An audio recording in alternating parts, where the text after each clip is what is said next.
Welcome, my friends, to a Gumpton demo review. This is my first demo review. Hopefully I'll do a couple of these and see if you guys like them. But specifically in the Australian region, I want to be reviewing already established players, new up-and-coming players. Yeah, see how it goes. If you guys want to be demo reviewed, send me your VODs and we'll go from there. But Gump is a player that's been around for a while in Australia. He plays for Mindfreak. They verse in Vantage here in ACL. Pretty good game. Goes to overtime. Gump's a player who's been around for a while. He's a good enabler of his teammates. I played LAN with him before. He's very good comms and he helps set up his teammates for success. He fills the gaps really well and he's pretty easy to play with. So I'm excited for this to be the first demo review. Hope you guys enjoy. Alright, so typically when I watch demos, I don't watch pistol rounds that often, and I don't watch anti-ecos or anti-forces that often unless I'm specifically looking to improve my team's anti-eco or anti-force, or I'm trying to find a specific way to play an area with the map or get a play. So my team. So I won't really be covering all those because they should be short rounds, but they're not, especially in Australia. But I'm sorry, so that's why there will be gaps, and in order to avoid making this a 40-minute video, which it could be, I'll just be skimming through the rounds that I find to be essential. So, first gun round, so not gun round, this is like an anti-force round. They're up against Deagles, PD50s, very bad buy. Mindfreak don't know that yet, because the T side could definitely buy Galils with bomb down and one alive, so the way they start off this round is good. Gump spots outside. If he spots anyone, he falls back and Tux will peek with him. It's a nice team play and it's good. It might look solo just by watching Gump's POV, but it's not. And they have 3 outside holding the cross because they have super boosted ramp, very nice, and slimy top heart. So they're playing because they're expecting an outside walk. Gump's taking some pretty good favorable fights. He's been left solo right now, which is good. He doesn't commit to anything he doesn't need to because he's not feeding. If Gump dies here, it puts a lot of pressure on his teammates. He gets dinked there. But he understands that he can play back, flashes for Pain and Tux, and like Gump has actually played this round really well.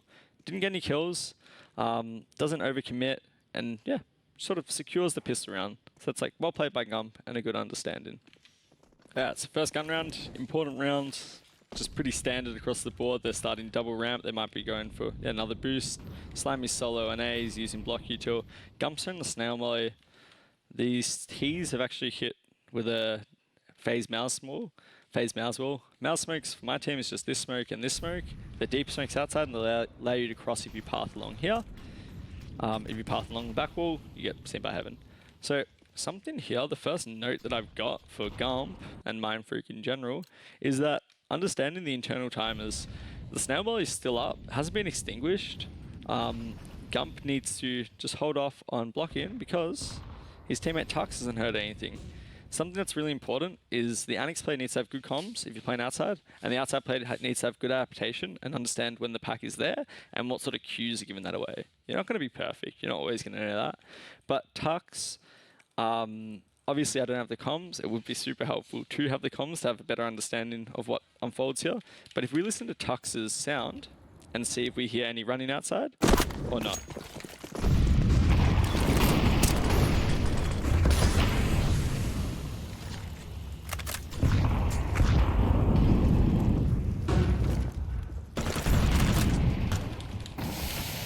So we actually don't hear any running. We hear some late sound after, but there's no running initially.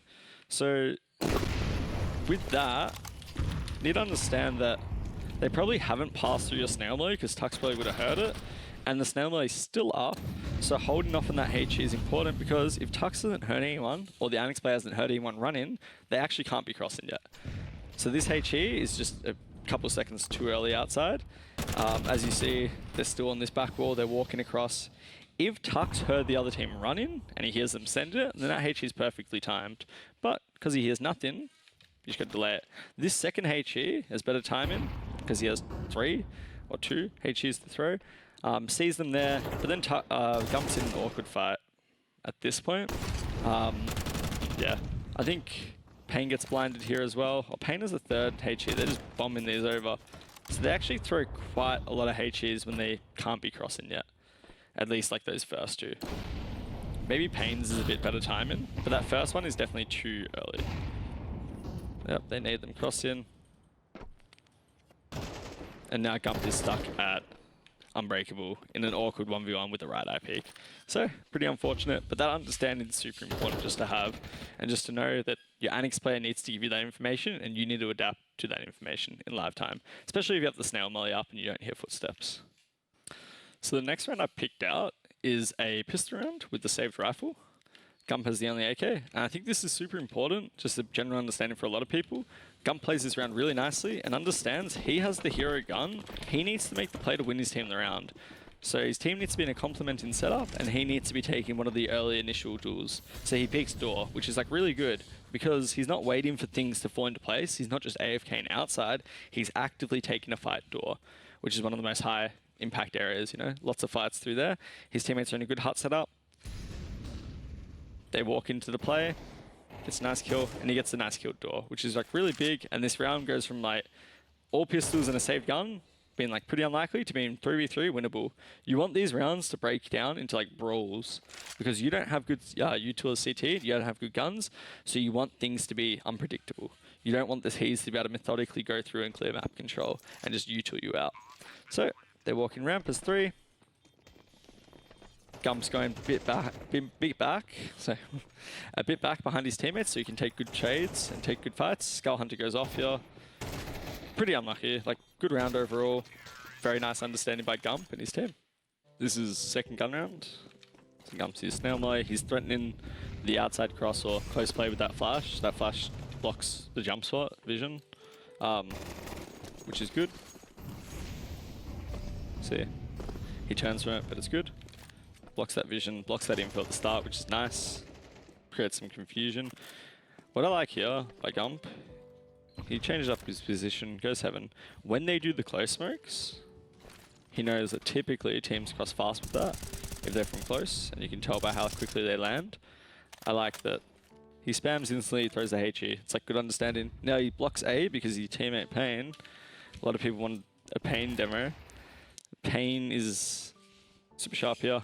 Kills Saint Sheila, which is like really big because now he's spotted outside, it's clean. Gump blocks A, and he should be heading towards ramp to make it strong, because they blocked A heavy, they have a strong stack, Pain secured outside, and if they were trying to get down with 1, they're either going to AXQ or group ramp try to hit it.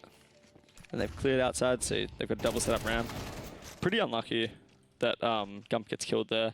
Let's see what Super does to bait for him. So they spot him on ramp, Super fakes the drop. Pretty unlucky situation. Gump gets killed, but like overall, like a nice understanding. Good chance to win the round, and like nice double ramp setup. 2-5.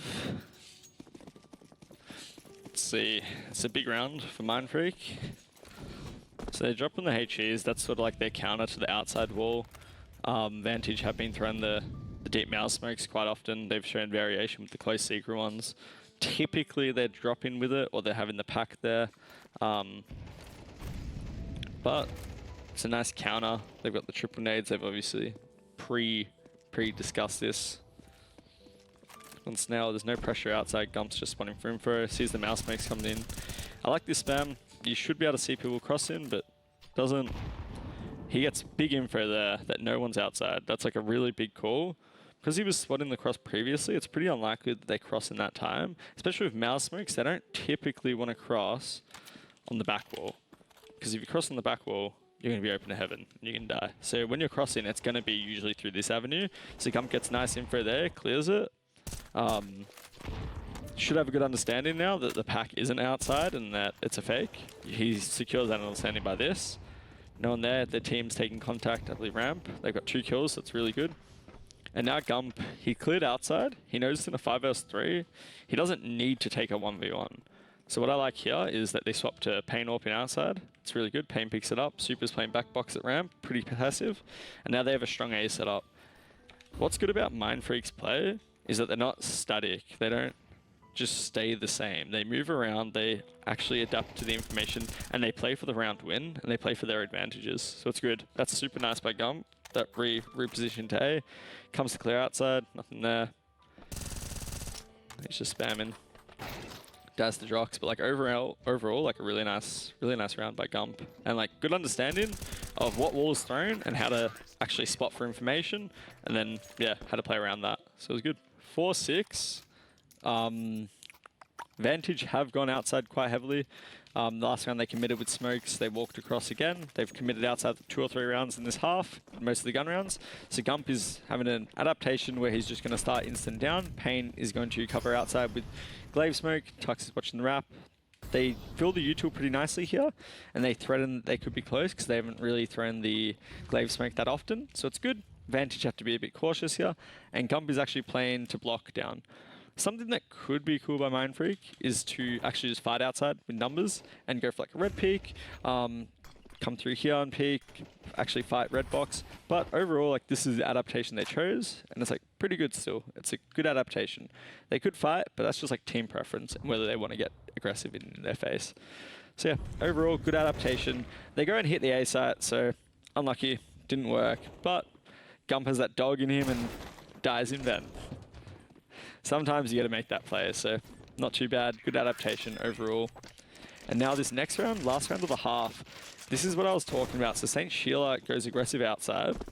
Gump hasn't seen this at all in this half, so hasn't seen the fast flashes with the outside secret smokes.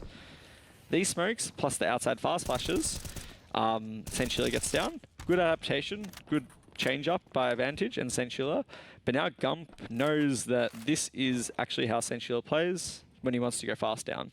Calls secret smokes and double flashes. Something for the future, because it's the last round of the T half.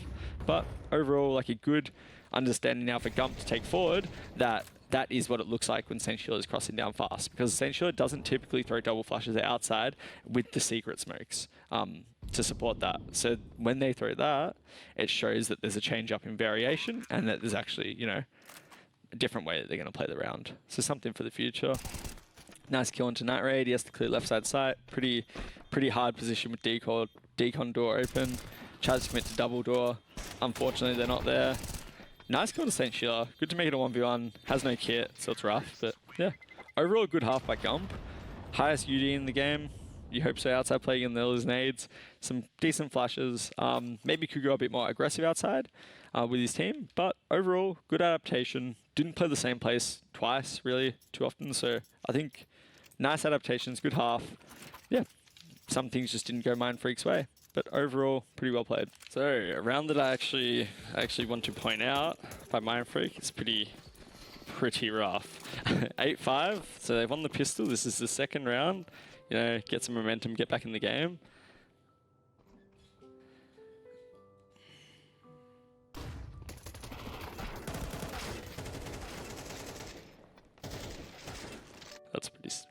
It's pretty sad. Let's look at the antis.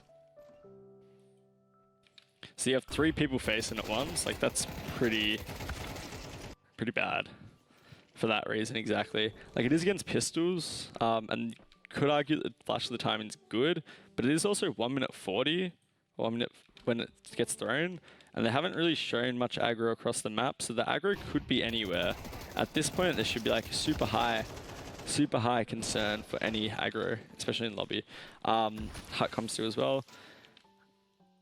It could just be because they were going to contact that and they get caught in transition. That's pretty unfortunate. But I think just always having one person erring on the side of safety and caution. So always have one person anti, especially against like pistols when their win condition is getting in your face. They're not going to play like range fights and they're not going to play back typically if they want to win the round. Pretty unlucky. Nice flash by Vantage. Just having that one person anti makes a big difference. Don't really care about the force round. Not bad damage by Mindfreak.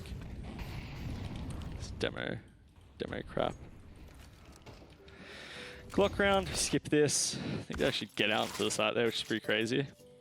Alright, first big gun round after that sad round. Let's see how Gump and the team plays it. So 3 deady outside. Then mouse smokes, get naded. Night Raid picks off super. So Vantage are also playing 4 people outside into Mindfreaks. What is it, 3 or was there 4? Super there as well. Pretty insane round. Gump gets a nice pick, but I think they get swarmed here. Honestly, just walked into each other's stacks. Pretty unlucky. Vantage with the better one. Vantage win the round 12-5. Now this game actually goes into overtime, so it's pretty insane by Mindfreak. First round, 12-5. Mindfreak are opting for like a cross outside. They have Mac 10s, they have a weak buy. So like overall, pretty good play. They're letting Gump lead with the AK. It's nice. They need to because they have Mac 10s, Mac 10, Tech 9s, and 1 AK. Skull gets flashed here by a nice flash by Super, so that's good by Super. Always helps when you have that insurance that you can actually cross without being spammed by someone who isn't white, or the HN. He's full white. That's really good. Nice pick by Gump, does his role. And what's good here is that Gump actually lets his teammates pass him, which a lot of people will just tunnel vision and just think, oh, I got the kill, I'm the Terminator now, you know, and just run in. Gump doesn't. He gets the first pick, knows that his teammates have Mac 10s, and that's like way more favorable to take these fights with the Mac 10, and like, you let the Mac 10s swarm with the Tech 9s in these close range fights. You know, you can run people down here. So it's good to let them lead and let the rifle trade. So it's good. Tux knows his role, jumping the lines. Tri-fires Night Raid, keeps jumping. He's super hard to hit. And Gump is like close behind to trade when he needs to, which is like a really nice understanding by Gump and Mindfreak overall. They play the advantage in the live round. They don't just, you know, make a play and commit to it. They understand where the rifle needs to lead, and then when the rifle needs to bait a bit. So that's good. Gumper's hero rifle does his job really well that round. And they go up 2 vs 4, 12-6. So at this point, it's nice little run boost. Gump gets hit on the run boost. That's pretty crazy. They know Skull's there, and I don't think they see him drop down. Let's see. Let's see if Super plays it. Yeah, so he doesn't see him drop down, so they just bomb Util and Secret, which is like super nice. Really good reaction by Gump and the team, and it's just like, overall, they just lock down Skull. That's really good. And now they know they've killed the outside player, so they can pressure outside route. They use a flash to bridge that gap Heaven. They have Pain posting up on the Heaven player, because he knows that that's usually where the next point of contact is, Hell or Heaven, especially since they killed the outside player. Really nice. Really nice round by Mindfreak. Good pick by Gump with the util with his teammates. And Gump plays this really nice now, right? 2 vs 4. He's not giving anything away. He's clearing because he knows the CTs have to push in a 2v4 in that position when they're getting wrapped from A. So they're usually going to lobby crunch. It's really good. 12-7. Still like super far away, but it's becoming, you know, they've won 2 gun rounds. Pretty good. Becoming a bit more realistic. And they're showing some variation outside, which is nice. They should be versing pistols here. What is good about this round is, see if you can see it. In the first anti-eco round, they got triple flashed and rushed ramp. So, adaptation. Slimy's taking contact, Super is anti, Super is not turning. And there, that's how the round should be. And that's like credit to Mindfreak, specifically Super and Slimy. And whoever made that call, it's like really good. That's how you learn from your mistakes in live time. They don't just like tilt and just decide, you know, stop this. They actually fix the mistake in the round or in the game. So the next gun round or next anti-pistol round, they actually counter it, and yeah, hopefully something that they can do every single round. And a lot of this is like perfect world scenarios. Like someone always needs to be anti. Everyone's human. Like I've messed up a lot of those rounds, so. It's all good, just for the future. Just always having someone deady anti, especially at the start of the round, because that is the danger. The start of the round, usually. That is when the pistols will make their play.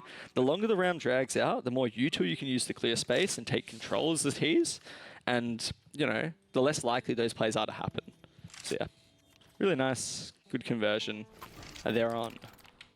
I'm not going to show the whole round here, but I'm just showing this because it's actually insane.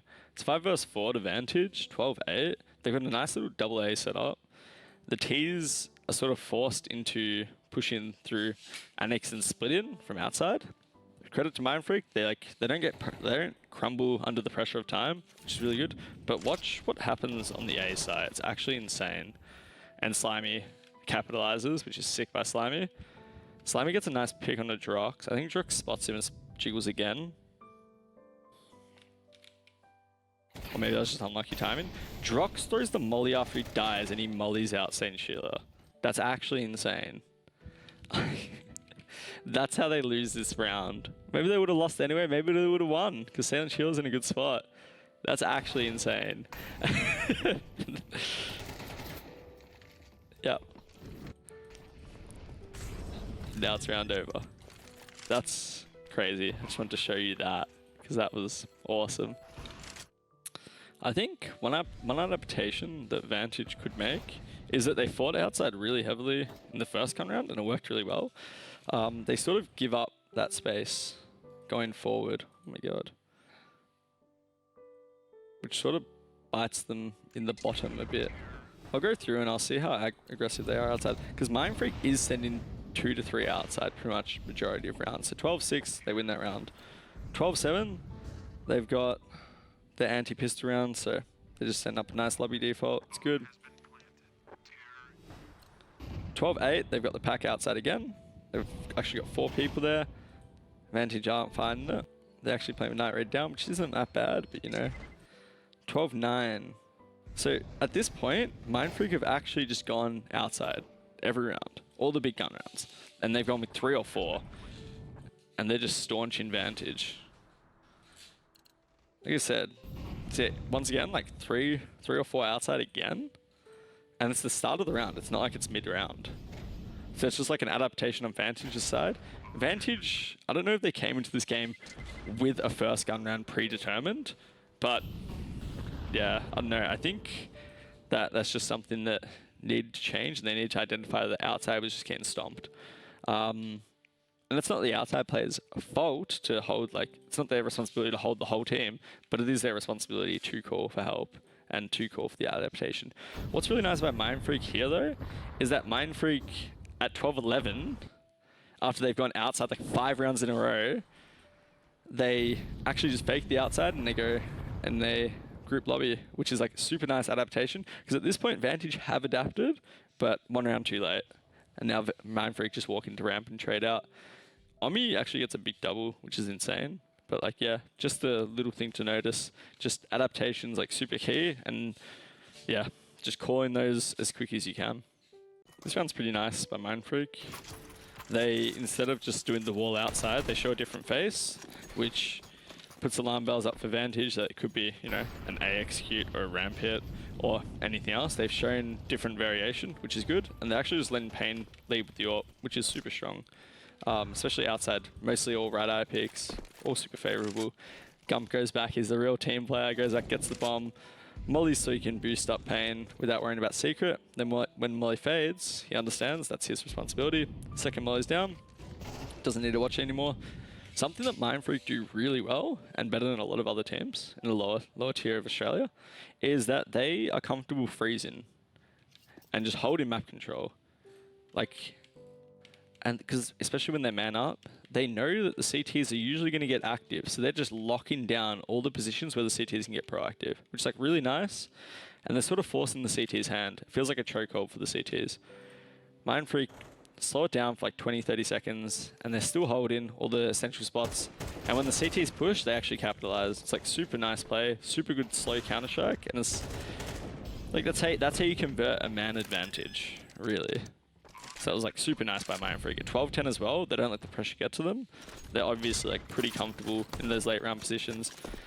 And this is the last round adaptation by Mindfreak. They throw the wall outside after going like outside 5 rounds in a row with 4 people, 3 or 4. They throw the wall. Vantage, it's 12-11. They're going to try and make the best call they can, which is to counter outside. At this point, Tux like heads up calling, counters their counter in live time.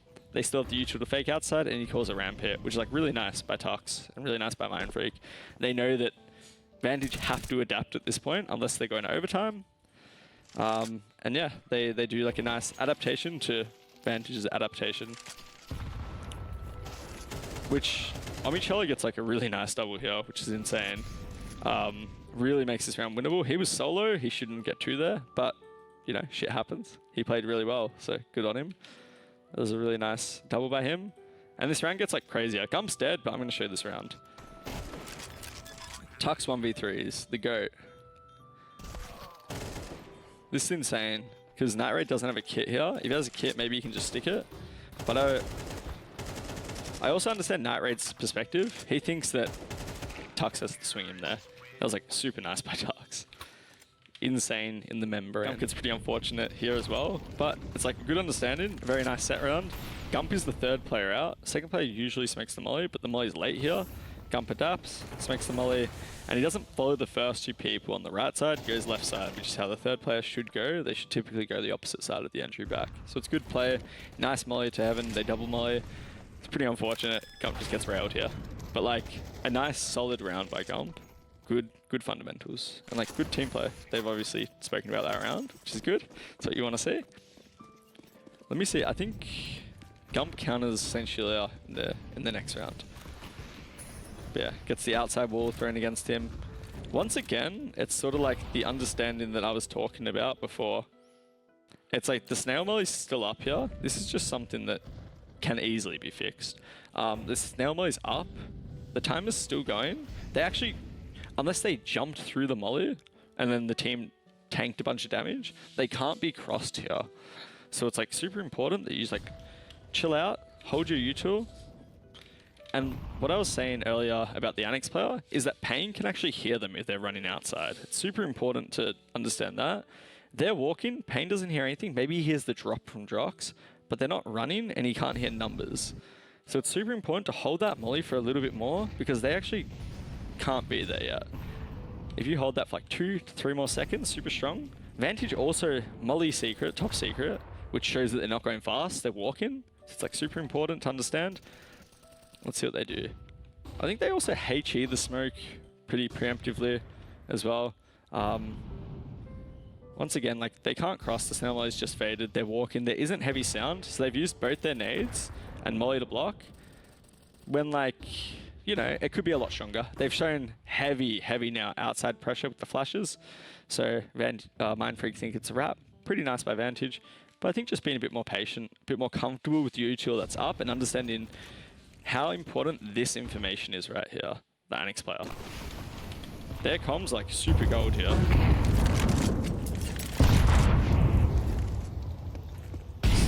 So they can't hear any running. They at this point, the HE should come in about 2 seconds later, and then it's like super effective. But Pain doesn't hear any running there, so they're not going fast.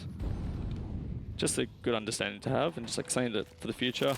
Spots outside, sees nothing. They fight ramp, which Omi is the lobby player, door player, and Omi has just died ramp, which is a pretty key indicator that he was trying to connect with the outside players and that they're down. Pretty nice by Mindfreak. They win their fights. Gump fights Heaven really well here. He doesn't give away his life. He peeks a bit, but like, you know, it's a FPS. The way he does it, spots him, takes a nice spam, gets on a new line, takes a fight, and now he keeps his life. Keeps his life for the next contact by his team, which is like super important, and that's how you convert 4v2s, which I think is really good by Gump. Slimy gets a kill, then Gump peeks off that. That's a nice 1-2 round. Good team play. Also, this is the round I was talking about. St. Julia earlier threw double flashes only when he was going fast down. He didn't throw it in the other rounds, so that's a little adaptation that Gump has understood. And St. Julia throws the 2 flashes again, and the way Gump counters that is with HE and spams, because he knows he's going fast. That's like super nice round understanding by Gump, and that's like, he just won his default against St. Julia. He wrecked him outside, which is like really nice. That's also something you have to be aware of. If you're going to play in a position and just play sort of, not the same, but you're going to throw in a variation here and there, you have to throw it in when you're not doing it as well, just so the CTs can't heavy counter you like that. If he does, apologies, but just from what I saw, Gump just killed him. Now it's a 3v4. Pretty unlucky that they lose this round. Gump won his outside fight, which usually is like the round. But, yeah, shit happens. Going for spams. 3v3, still winnable. No someone's on top. Bomb's gone down, so there's 2 towards site. He's trying to see if they overextend. Now it's a 1v3. They know his decon. Pretty unlucky. Pretty unfortunate. You're not going to win that fight.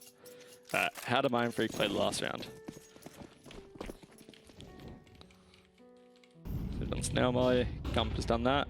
Gump throws Snail Molly. Gets the HEs for outside.